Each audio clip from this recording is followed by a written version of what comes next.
mabuti pa kung ikaw para sa akin, humiling ka sa akin, ayun ang basbas ko sa'yo, mas mahigit pa ang hiniling mo. Kanya-kanya kayo ay bibigyan ko. Ang kanya-kanya kukunin ko kung kayo ay para sa akin. Also, nangyayari sa atin dito.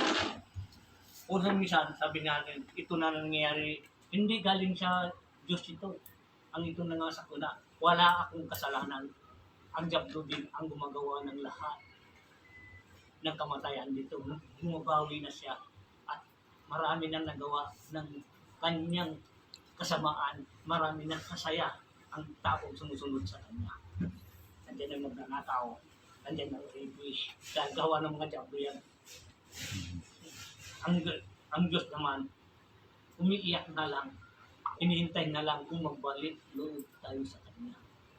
Dahil kung oras magbalik tayo sa Kanya, yung hiniling natin basbas, yung lumapit ka sa Kanya, basbas na yun anak, at magbago na habang may panahon pa. Dahil hindi ko kayo makukunin ang lahat, dahil hindi nila ako kilala. Bakit ko sila idadamay? Pati ako nga, di ako kilala nila. Kailangan din ang mga tao lumapit sa Kanya at tumawag, yun lang ang mawaspasan ko dahil kilala nila ako, tinanggap nila ako. Kung sasabihin mo waspasan ng lahat, isipin ninyo, kung kayo at ako, babasbasan nyo ba ang mga taong hindi ka naman kilala? Yung sinisiraan ka pa, yung sabi ng Ama, ay mimuiyang ka pa, kailangan babasbasan sila? Ay hindi. Also sabi ng kanya-kanya kayong ligtas, kanya-kanya. Kung kayo para sa akin, ako ay para sa inyo. Humiling kayo at tanggapin niyo ako, tatanggapin ko rin kayo sa pangalan ni Jesus. Ito nangyayari sa kuna ito, walang basbas ng Diyos yan dahil hindi niya kagawan yan. Gawa ng babayan, siyoda na kung sino man matatamaan dahil humiling tayo at matagaligtas natin, doon tayo humiling. Dahil siya ang tunay natin kaligtasan. Kung kayo ay nakuha, ay hindi kayo kasi hindi kayo kuminig sa Kanya, hindi kayo lumapit sa Kanya, paano kita anak kukunin kung hindi mo naman ako kilala? Ano sa tingin? Tama ba? Hindi. Wala. Ang Diyos pag-ibig. Dahil ang gusto ng Diyos, lumapit kayo, humiling kayo, ako ay nasa inyo. Huwag kayong matakot. Kung ano man ang nangyayari dito sa inyo, isipin niyo, mag-pray kayo, maghumiling kayo sa akin. Huwag niyo sayangin ang panahon yun. At hiling ninyo ay tanggap na kayo. Dahil tanggap mo si Jesus, tanggap din kayo ni Jesus. Ngayon, ang sabi ni Jesus, anak, kung kayo ay humiling, at gusto niyo magligtas, pagdating ng sakuna, huwag na kayo lumabas sa bahay. Kung ano man ang mangyayari, huwag kayo lumabas. Habang may hangin pa, habang may bagyo pa, hintayin nyo na lang lumabas kayo kung tapos na ang hangin, tapos ang bagyo. Baka lumabas kayo, baka lumiparan ng kahoy, yero, dahil kayo rin humanap ng kamatayan ninyo. Iligtas kayo, mag-pray kayo, dyan ako sa harap ninyo, sa minamatyagan ko kayo lahat. Nagsabi naman ako sa mga anghel, libo-libo ng anghel, milyon-milyon mga anghel, kung sino man ang tumatawag sa akin at gabayan mo sila, huwag mo sila pahamakin. Oras na pahamak sila, mananagot kayo mga anghel sa pangalan ni Jesus. Amen. Puso, panahon ngayon kailangan tayo mismo magbalik loob sa Kanya. Huwag na tayo humiling sa iba. O, yung Virgie, ang hiling niya, kung Pilipinas na anong sabi niya sa ibang bansa? Sabi nila sana sumama na yung Luzon sa bagyo. Di ba? Ang hiling ay kung Pilipinas iligtas, ang iba, ang Luzon. So isama na ng bagyo man na rin. Kung may pamilya sila, may ano na. Ang hiling dapat doon, Ama, iligtas yung patawarin mo sila kung ano ba ang kanilang nagagawa. Gawa na kayo ng para sa tahimikan ng lahat, para walang mapahamak ang lahat. Hindi yun, husga ka pa sa tao. Ibig sabihin, ikaw lang anak ng Diyos. Anak tayo ng Diyos lahat. Nagkakaisa tayo lahat. Kung sa lahat yan, walang posible sa Diyos. Tama? Tama. Masasabi ng Diyos sa akin, ang Ama, tandaan nyo, huwag kayo matakot. Kahit ano man ang bahay nyo, kahit kubungan, basta lumapit lang kayo sa akin. Ako ay nasa inyo. Amen. Huwag na kayong magdalawang isip, huwag na kayo nang alanganin. Kumain kayo, pagdasal kayo, huwag na kayo lumabas dahil hindi mo malalaman, mayroon pala nilipad-lipad dahil kayo din kayo din naghahanap ng kamatayan ninyo. Sabihin, sisimi ang Diyos. Ma, bakit nagputulang ulo ng asawa ko? Bakit? Anong ginawa? Lumabas. Humiling nga kami sa inyo. Ay, humiling kayo. Bakit hindi kayo maroon? Lumabas pa kayo. Di ba? Ang sabi naman, huwag kayo lumingon. Ang maharap kayo sa akin. Dahil paglingon mo, doon kayo mapapahamak. Nasa Biblia. Tama po. Ha? Yung asawa ni, ni Lot. Sabi Huwag sa kayo kanya. lumingon. Diretso ka lang. Basta akong sundin nyo. Ako lang paniwalaan nyo. Huwag kayo lumingon. Oras kayo lumingon, mapapahamak kayo. Ganun din mangyayari sa bagyo. Oras na may bagyo na kahit anuman, basta doon ka lang, dasal lang, pray lang. Bahala na si Lord. Bahala ng mga angel. At sinugunan din. Amen. Di ba? Di ba masaya ba kung ganyan ang bawat isa isipin natin? Ang Diyos pag-ibig. Oh. Ngayon, kung magkakaisa ng lahat, di masaya. Kung di magkakaisa, ano mangyayari sa atin? Di kanya-kanya tayo ligtas. Ang magtagaligtas natin ang naglikas sa atin. Hindi naman ako, hindi naman kayo ang naglikas sa atin. Dahil siya walang posible sa kanya. Dahil siya ang Diyos. Maganda ba hindi? Ganda ba, ma? Mapalad nga ang tao kung tayo ay nagkakaisa. Mapalad ang tao kung marunong magdala ng pag-ibig ang bawat isa. Dahil ang pag-ibig yan ang kayamanan ng kagustuhan ng Diyos para sa inyo. Amen. Huwag kayong damot sa inyong mga ugali. Kasi minsan, ismail na lang para akala mo, mabli. Kuripot. Kaya ismail pa lang, kuripot pa. Kailangan, ipakita natin, ay laya lahat, ay hindi tayo madamot. Kailangan ilisgaw nyo ang inyong mga dapat mo sabihin mo para makakinig ang bawat isa. Nakakaalam ang bawat isa. Kayo at ako ay isa. Amen. Yun na yung kagusto ng Diyos. Itong sakuna, huwag natin sabihin ay galing sa Diyos yan. Hindi. Ako ang naghirang sa inyo. Lahat ng bagay na sa akin. Dahil hindi ako nagbigay ng sakit sa inyo, hindi ako nagbigay ng kapahamakan ninyo, kayo ang gumagawa ng kapahamakan ninyo. Dahil ang Diyos ay pag-ibig. Kuminig ay kuminig, kung hindi, hindi. Dahil bilang araw, malalaman mo kung saan ka lalapit. Kung sino mong tinatawag mo, isipin mo, may naglikas sa iyo. May nagpababa sa iyo dahil siya ang tunay natin. Siya ang ligtas. Amen. Meron kayo sasabihin. Tatanungin. Diba?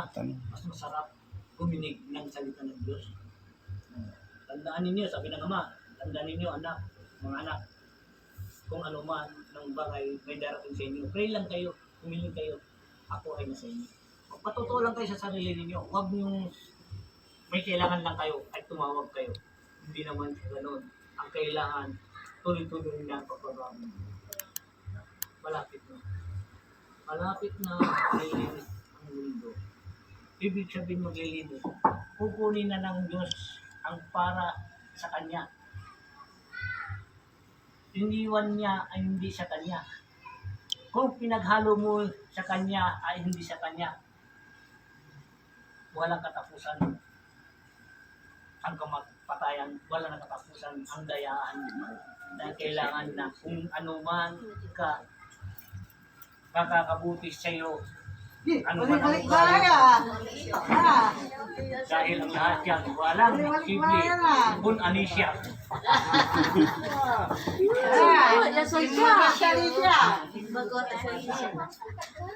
Oh, galing ano yan. Fresh from Mindanao. Hapon po, Nay. Mindanao.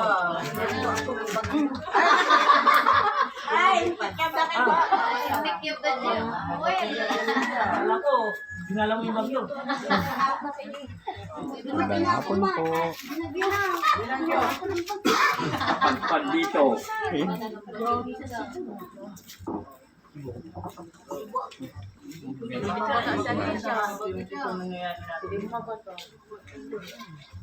Magandang hapon po sa inyo pong lahat, mga nanonood. God bless po sa lahat. Maraming salamat po. Tapos po nung hindi natin kandila rito. Yes. Hindi rin po ako makapaniwala kahit si Marina angkat ko siya nun. Paglagpas po namin doon sa bahay nila Tate Rodrigo, may nakita kami aksidente roon. Yes. Ngayon po nung nalagpasan po namin yung aksidente na pumutok po yung gulong namin sa harapan. Mhm.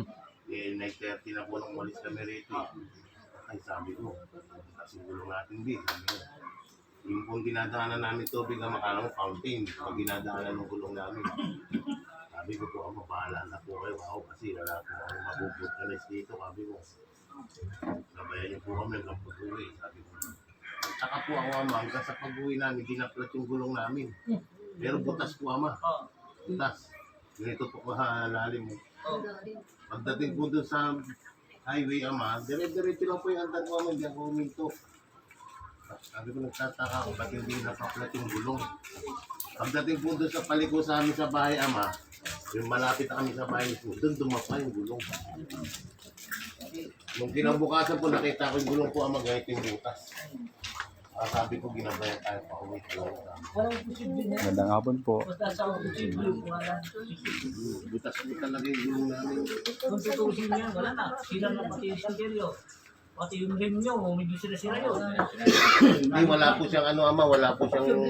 Dubles Oo, o. kaya lang po ama, yung butas niya, ganito kalaki. Tapos yung pag may dinadaanan po kaming tubig, para siyang fountain din na Parang hangin. ako yung hangin, parang pinutos yung tubig, tapos gumagaling yung tubig. E kung tutusin po yun naman, di na kami aabot doon sa highway, nakauwi pa po kami. Mapalad yan, yan sinasabi nila ang iba ka. Pagtiwala ka, Yung gulong po namin maniwala naman, ka, paliko ang na kami himala doon ay dumapa. nandyan sa inyo. Pagtiwala ka, maniniwala ka, ang himala ay darating sa inyo. Kaya sabi ko ama, gabay talaga sabi ko. Kasi ang sabi ng Diyos, kung hindi ka naniniwala sa himala, paano ako kikilos mga anak? Dahil hiling kayong kagalingan, kung kayo ay hindi kayo naniniwala, walang paniwala, walang himala. Pagpatotoo lang kayo, ako ay nasa inyo. Kung kayo ay maging ay kunyari lang totoo, wag na kayo. Dahil wala rin ako wag kayo. Habang pag-isip niyo pa lang, alam ko na. Dahil may himala, may paniwala. Dahil ang lahat yan, hindi makakilos ang Diyos kung hindi siya gagawa ng himala. Okay? Tama, hindi. Tama po, ama. Kung sabi niya, hindi ako maniniwala. Kahit punta ka doon, walang mangyayari sa'yo, wala rin maniwala at walang himala. Dahil ang lahat ito, sinabi ng Ama, paano ako magpapakita himala sa inyo kung kayo walang paniwala? Kayo ba, ang sabi ng Ama, malalapitan ko ba kayo? Kayo mismo, narunong kayo magusig, magusga. Ano mangyayari sa inyo? Ay, nandyan na ang inyong, ang paniwala. Yung paniwala ninyo, walang himala. Lalo kayo mapapahamak, wala nang sa inyo.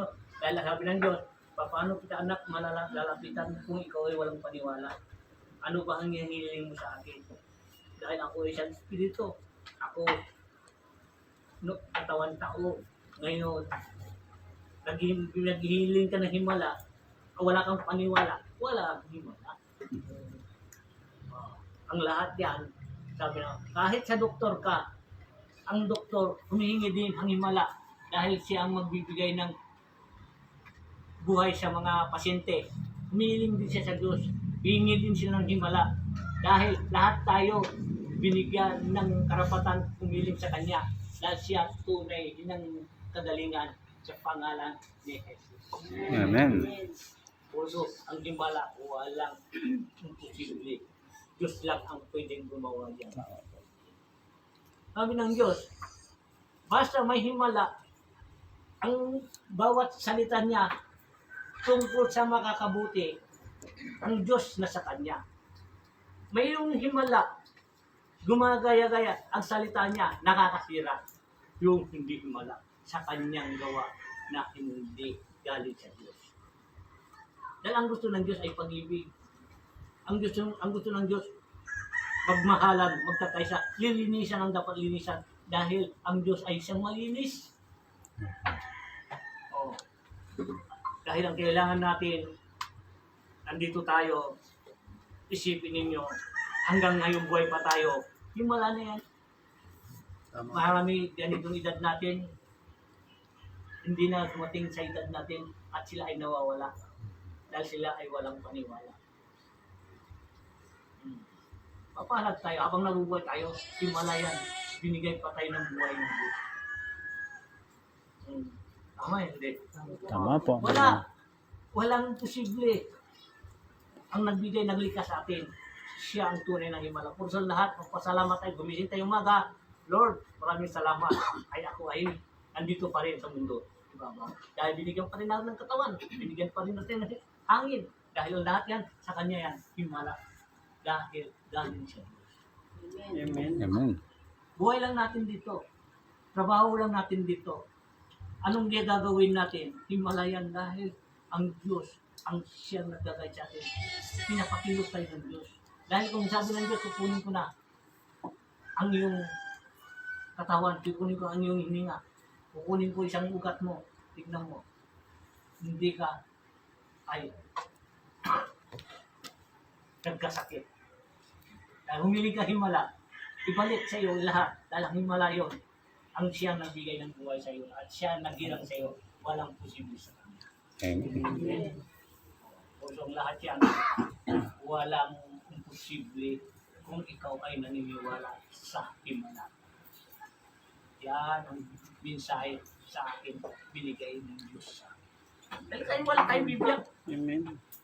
dahil wala akong pinag-aralan, ginagampanan ko lang katungkulan ko, dahil sa Kanya galing ang mga mensahe binaba dito.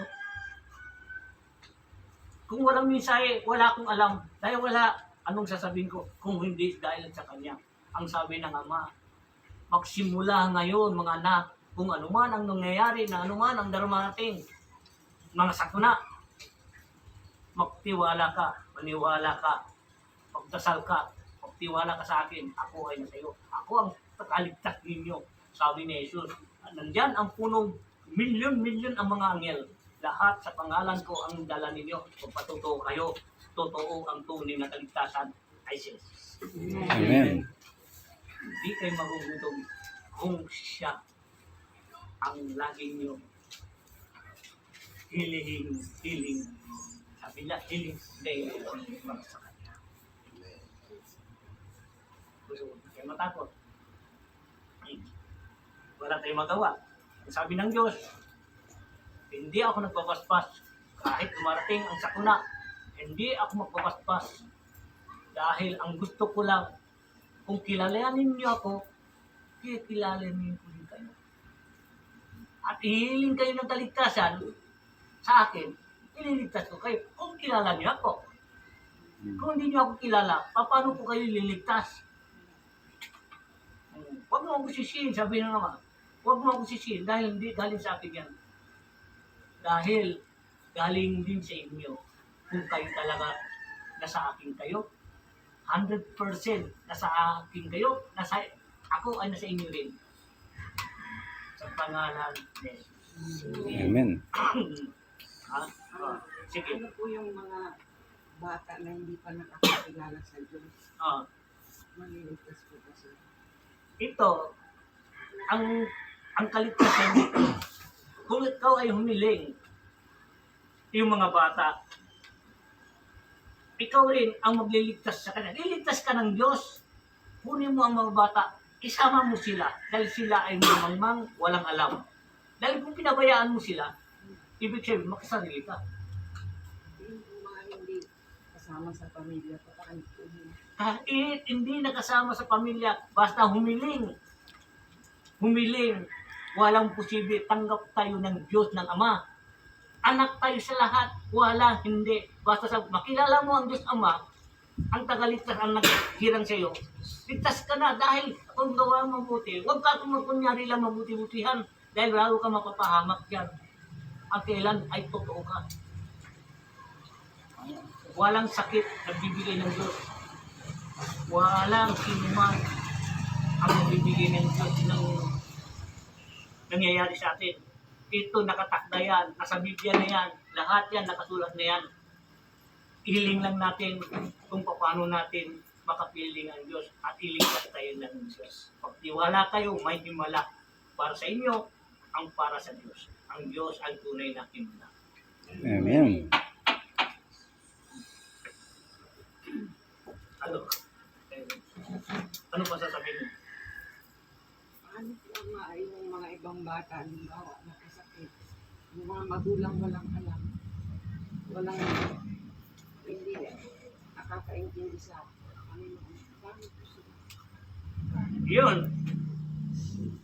Yun, hindi ko muna masasagot sa iyo. Dahil, binigyan sila ng kaisipan, silang mga magulang, isipin nilang anak, kung mahal nila. Kung mahal mo ang Diyos, mahalin mo ang pamilya mo. Kung di mo mahal ang Diyos, hindi mo mahal ang pamilya mo. Kung mahal mo ang Diyos, gampanan mo ang katungkol. Ano sinabi ng Diyos? Ang mga bata, anak, binigay ko sa iyo para may gabay ka. Pagtanda mo, may mag-alaga sa iyo. Kaso nga po yung mga nag-aasawa, wala pang anak. Hindi pa nila maisip yun. Yun, hindi na maisip. Maiisip nila bilang pagdating ng oras na kaharap na tayo sa Diyos. Diyos na rin ang siyang mag-uusig at mag-uusga kung saan ka talaga ilalagay niya. Dahil bukod-bukod tayo. Kanya-kanya tayo ibibigay ng Diyos kung ano ba talagang ugali mo. Totoo ka ba o hindi. May paglalagyan ka bawat isa sa inyo. Doon mo makikita yung sarili mo at sarili ko at isa ugali natin. Makikita mo yung ugali mo sa akin. Makikita ko ugali ko sa iyo. Doon mo makikita mali pala ang ginawa ko. Ang ugali ko ito, nandun sa iyo. Ang ugali mo, nandito sa akin. Para sa ang ugali ninyo. Doon yung magets. Ganito pala ang mundo. Bakit ito pinagsama-sama lahat ang mga hindi maganda. Ang mga kaplastikan magsama-sama din. Ang kabutihan magsama-sama din. Kanya-kanya kayo ng lugar ng ugali. Dahil para doon yung makikita ng ugali nyo hindi maganda. Hindi pinagsama yan. Pinagbukod-bukod yan. Mabait ka, hindi ka mabait. Doon ka sa hindi ka mabait. Mabait ka, doon ka sa mababait. Dahil ang mundo natin sari-sari ugali. Sari-sari ang kanilang gampanan, gawain. Sari-sari ang kaisipan. Iba-iba. Dahil doon kayo makikita mo ang gawa mo na hindi maganda, makikita mo sa kapwa mo rin. Pag sabay-sabahin kayo, doon yung makikita. Mali pala ako. Kasi ayaw mo mangyayari sa iyo. Dahil yung nangyari sa ginawa mo, yung ginawa niya, gagawin ko sa iyo. Yung ginawa mo sa akin. Doon nyo makikita parang tayo ay nagsama-sama para makikilala mo ang iyong gawa na hindi maganda. Okay? Amen. Oo. Dahil bukod-bukod, ito, kulungan ng rapist. Kulungan ng magnanakaw. Kulungan ng nanununtok, magsama-sama yan. Pagsuntok-suntokin mo na yan, magsuntukan na sila. Dahil yun ang trabaho nila, mamumuti, pares-pares, di mag-rumble na sila. Doon nila makikita, matira matibay, para sila magbago. Yan ang paglilinis. Huwag natin sayangin habang may panahon pa tayo dito. Habang may nangyayari dito, kailangan magbalik loob na tayo sa Kanya. Walang kwentang sakit yan. Sa isang salita niya lang, matutunaw lang lahat yan. Dahil ikaw lang, pagdadalawang isip, ikaw lang, at walang paniwala, paano kita sabi na nga, paano kita papagalingin at hindi ka umingin ng iyong katotohanan. Kung may naniwala, may himala. Kung walang himala, walang paniwala. Kung walang himala. Yun lang ha, sinabi ng ma. Basta mag-share sa magsasalita, walang nakakasakit. Masayang lahat, ang Diyos ay nasa atin. Walang maghusga, walang maglait. Ang Diyos sa atin. Dahil ang Diyos ang gusto niya ay pag-ibig. Dahil ikaw, huwag magtampo. Yung sinungaling. Oh. Lahat ang kasama mo sinungaling din. Magsama-sama kayo, makikita nyo.